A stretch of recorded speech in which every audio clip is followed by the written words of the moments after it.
Assalamu alaikum for class. Here is your book, New Oxford Modern English. So let's open your books. Students, today we are going to start Unit 7A, My Doves. Unit 7A, My Doves. मेरी फाख्ताएं. Doves, आपको पता है dove जो है वो एक bird है, ठीक है. Here are some sight words. Alms. Alms. Money or other assistance given to the poor as charity. alms कहते हैं खैरात को. Cease, stop, रुकना. Cooing, making the soft wabbling sound of a dove. Cooing, फाख्ता की जो आवाज़ होती है उसको कहते हैं lure. Lure, to make somebody do something by offering something tempting. Lure यानी किसी चीज़ के थ्रू आप दूसरी चीज़ की तवज्जो अपनी तरफ खींचते हैं, ठीक है. Stew, to spread something, कोई चीज़ बखेर देना. Uproar, a loud or noisy disturbance, शोरगुल, ठीक है. Now I'm going to repeat these words. Alms, seize, cooing, lure, stew, uproar. Alms, seize, cooing, lure, stew, uproar. Yes, students, this poem is totally about doves.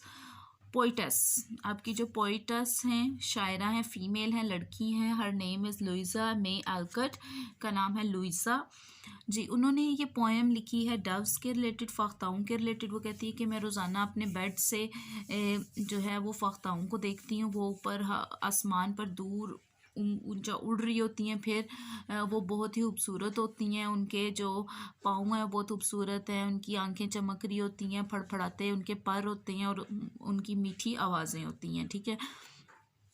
यूँ लगता है जैसे वो आपस में, जब वो आवाज़ उनकी निकलती है तो ऐसे लगता है जैसे वो आपस में बातें कर रही हैं, ठीक है.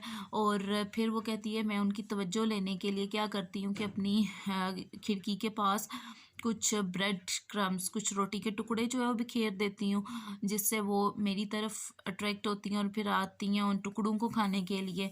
और ऐसे लगता है जैसे वो मुझे थैंक यू बोल रही हैं, शुक्रिया अदा कर रही हैं. और वो अब मुझसे डरती नहीं हैं क्योंकि उन्हें पता है कि मैं उनको जो है वो मतलब ब्रेड क्रम्स देती हूँ, रोटी के टुकड़े देती हूँ. इसलिए वो मुझसे जो है मोहब्बत करती हैं और मेरी इस मोहब्बत को कबूल करती हैं, ठीक है. ये है आपकी पोएम की theme. Now we will study it. Let's go. My doves opposite my chamber window, on the sunny roof at play, high above the city's uproar, flocks of doves sit day by day, shining necks and snowy feathers, little rosy tripping feet, twinkling eyes and fluttering wings, cooing voices low and sweet. जी, chamber window यानी जिस ख्वाबगाह की जो खिड़की है या जहाँ पर वो सो रहे उसकी जो खिड़की है उसको हम कहते हैं, ठीक है. अपरोर शोर को कहते हैं. फ्लॉक कहते हैं झुंड को, ठीक है. उनका जो ग्रुप होता है, ये जो डव्स हैं उनकी ग्रुप को हम कहते हैं फ्लॉक्स, ठीक है. नेक्स्ट है हमारे पास वर्ड ट्विंकलिंग. ट्विंकलिंग कहते हैं चमकती हुई. फिर है ट्रिपिंग, ठोकर खाते हुए. फ्लटरिंग, फड़फड़ाते हुए. मेरी ख्वाबगाह की खिड़की के सामने धूप में नहाई हुई छत पर खेलते हुए शहर के शोरगुल से बुलंद फाख्ताओं के झुंड हर रोज़ बैठते हैं, चमकती हुई गर्दनें और बर्फ़ जैसे पर.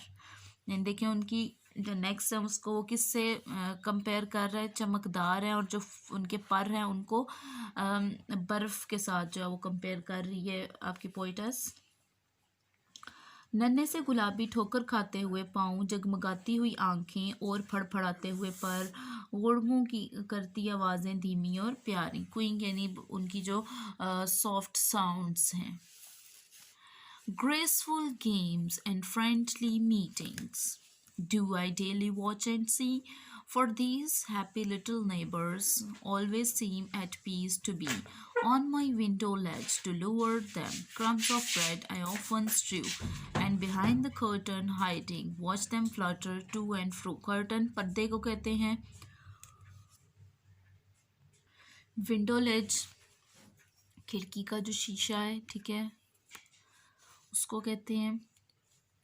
जी, पुरवकार खेल और दोस्ताना मुलाकातें मैं हर रोज़ देखती हूँ और देखती हूँ, इसलिए कि ये मसरूर नन्हे पड़ोसी हमेशा पुरसुकून मालूम होते हैं। अपनी खिड़की की गकर पर इन्हें खींच लाने के लिए मैं अक्सर रोटी के टुकड़े बिखेर देती हूँ और पर्दे के पीछे छुपकर इन्हें इधर और उधर फड़फड़ाते हुए देखती हूँ। यानी क्या कहती है पोइटस कि मैं ब्रेड क्रम रोटी के टुकड़े फिर फैला देती हूँ, जब वो उससे खानी आती है तो मैं पर्दे के पीछे छुपकर खड़े होकर देखती हूँ। छुपकर वो क्यों देखती है? ताकि कहीं वो डर ना जाएं और डर के उड़ ना जाएं।